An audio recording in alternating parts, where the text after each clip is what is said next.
Assalamualaikum warahmatullahi wabarakatuh. Yang terhormat Bapak Agus Wahyudi selaku dosen mata kuliah Fikih Muamalah dan teman-teman yang menonton video ini, baik teman kami sekelas maupun teman virtual. Pertama-tama, marilah kita panjatkan puji syukur kehadirat Allah Subhanahu wa Ta'ala yang telah memberikan rahmat dan hidayahnya sehingga kita dapat berkumpul dalam forum diskusi ini. Sholawat serta salam selalu tercurahkan kepada junjungan kita Nabi Muhammad Shallallahu Alaihi Wasallam. Kami dari kelompok 4 yang beranggotakan saya sendiri Ratna Mahmudah sebagai moderator dan presentator bersama dua rekan saya Asih Dewi Hastuti dan Alfiani Indraswari sebagai presentator selanjutnya. Video ini berisi presentasi hasil diskusi kelompok kami mengenai materi konsep akad dalam Islam. Adapun topik yang akan kami bahas yaitu pengertian akad, rukun akad, syarat akad, pembagian akad, implikasi akad, dan berakhirnya akad. Materi yang pertama adalah pengertian akad yang akan disampaikan oleh rekan saya kepada Mbak Dewi, dipersilahkan. Akad sendiri bisa kita maknai sebagai sebuah perikatan, kesepakatan, atau perjanjian antara pihak-pihak yang menciptakan perjanjian atas suatu objek tertentu dan disiwah lafaz dalam ijab qabul. Ijab sendiri merupakan permulaan penjelasan yang keluar dari salah satu orang yang berakad, sedangkan qabul adalah jawaban dari pihak lain atau pihak kedua setelah adanya ijab. Selanjutnya, kita akan membahas mengenai rukun akad. Rukun akad yang pertama adalah akid. Akid sendiri adalah orang yang melakukan akad. Seorang yang akid haruslah memenuhi keempat syarat yang telah ditetapkan. Di antaranya adalah balik, berakal, kedua belah pihak cakap berbuat, dan juga atas kehendaknya ataupun tidak dipaksa. Yang kedua ada ma'qud alaih yang merupakan benda-benda yang bakal diakadkan atau bisa dikatakan juga sebagai objek akad. Objek akad ini harus nyata. Benda tersebut juga bukanlah benda terlarang oleh syar'ah dan juga bukan milik pihak lain. Yang selanjutnya ada maudhu al-aqid yang merupakan tujuan atau maksud menyelenggarakan akad. Dalam akad harus ada tujuan dan juga maksud yang jelas, apakah akad tersebut untuk jual beli atau hibah ataupun yang lainnya. Dan yang keempat ada sigat al-aqid atau dikatakan juga sebagai ijab qabul. Dalam ijab qabul ini ada beberapa syarat yang harus dipenuhi. Di antaranya harus terang pengertiannya menurut urf atau kebiasaan. Harus sesuai antara ijab dan qabul dan juga memperhatikan kesungguhan dari pihak-pihak yang bersangkutan atau tidak ragu-ragu. Selanjutnya kita akan membahas mengenai syarat akad. Syarat akad yang pertama adalah yang dijadikan objek akad bisa menerima hukumnya. Yang kedua, diizinkan oleh syara dikerjakan oleh orang yang memiliki hak mengerjakannya, walaupun dia bukanlah akid yang memiliki barang. Yang ketiga, janganlah akad itu adalah akad yang dilarang oleh syara. Dan yang keempat, ijab itu berjalan terus, tidak boleh dicabut sebelum terjadinya qabul. Oleh karenanya, akad menjadi batal bila ijab dicabut kembali sebelum adanya qabul. Dan yang terakhir, ijab dan qabul harus bersambung. Sehingga bila orang yang ijab berpisah sebelum adanya qabul, maka akad menjadi batal. Yang keempat, kita akan membahas mengenai pembagian akad. Pembagian akad menurut ketentuan syara yaitu akad soheh dan tidak soheh. Akad soheh merupakan akad yang sudah memenuhi rukun dan syarat-syaratnya. Hukum akad yang soheh ini adalah terjadinya segala akibat hukum yang ditimbulkan oleh akad dan mengikat para pihak dalam akad. Yang kedua, akad tidak soheh. Akad ini merupakan akad yang terdapat kekurangan pada rukun dan syarat-syaratnya, sehingga seluruh akad itu tidak berlaku dan tidak mengikat pihak-pihak yang berakad. Kemudian, akad menurut ada tidaknya kismah juga dibagi menjadi dua, akad musamah dan ghairu musamah. Akad musamah yaitu akad-akad yang diberikan namanya oleh syara dan ditetapkan untuknya hukum-hukum tertentu dari nas, baik Al-Quran maupun hadis Nabi. Akad ghairu musamah yaitu akad yang tidak disebut secara eksplisit dalam Al-Quran maupun hadis Nabi dan akad tersebut dibahas oleh fuqaha dalam kitab-kitab mereka. Menurut zat benda yang diakadkan, akad dibagi menjadi dua yaitu benda yang berwujud dan benda tidak berwujud. Kemudian berdasarkan adanya unsur lain di dalamnya, akad dibagi menjadi dua juga yaitu akad munjis, merupakan akad yang dilaksanakan langsung pada waktu selesainya akad. Pernyataan akad yang diikuti dengan pelaksanaan akad adalah pernyataan yang disertai dengan syarat-syarat dan tidak pula ditentukan waktu pelaksanaan adanya akad.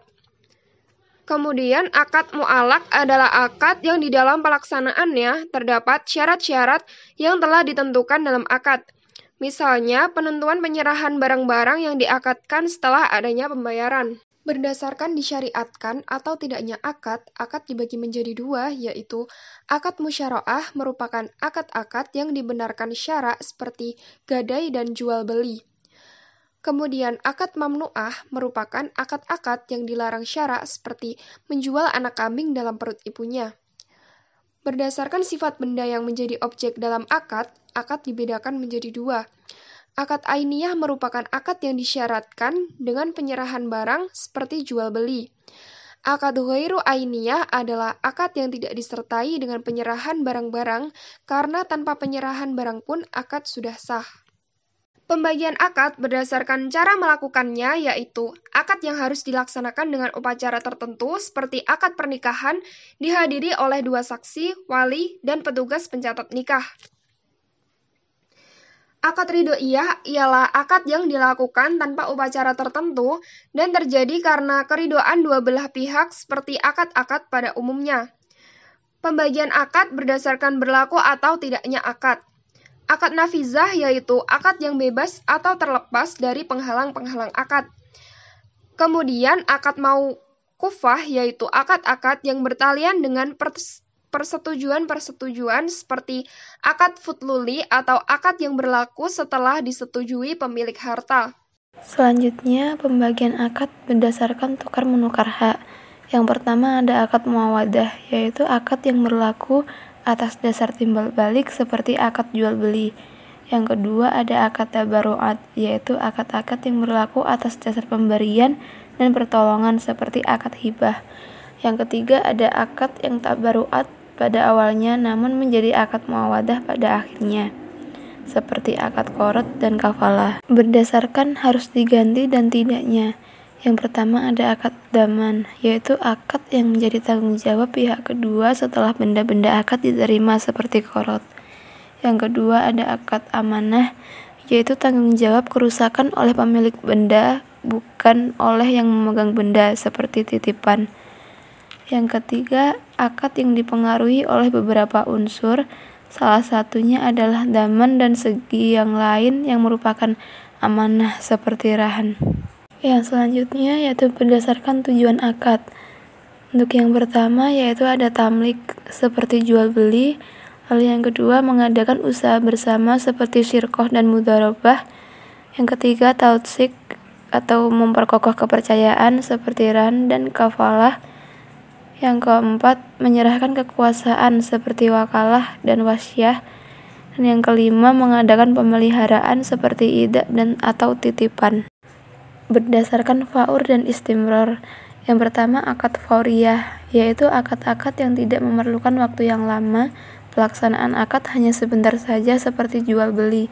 Yang kedua, akad istimror atau zamaniyah, yaitu hukum akad terus berjalan seperti i'arah.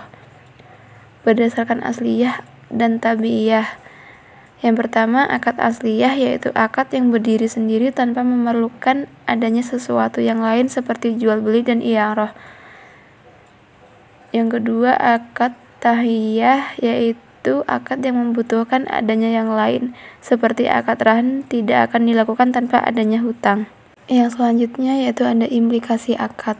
Menurut ulama fikih, setiap akad mempunyai akibat hukum, yaitu tercapainya sasaran yang ingin dicapai sejak semula. Artinya, setiap akad yang dibentuk oleh pihak yang melakukan akad memiliki tujuan dasar yang ingin diwujudkannya. Yang selanjutnya, berakhirnya akad. Akad selesai disebabkan oleh sejumlah hal, diantaranya sebagai berikut.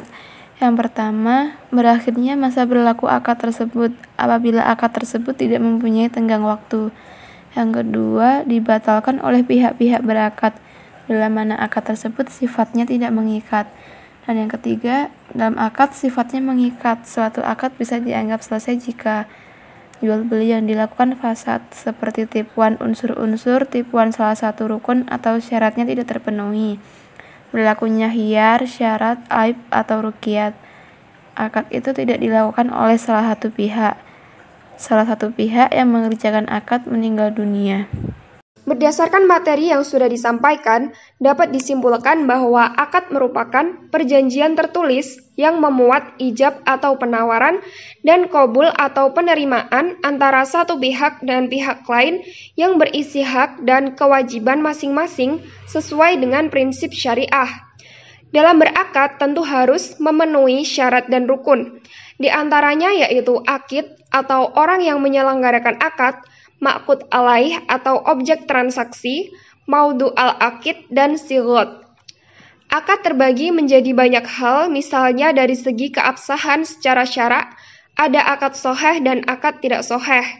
Setiap akad yang terjadi tentunya memiliki tujuan dasar yang ingin diwujudkan.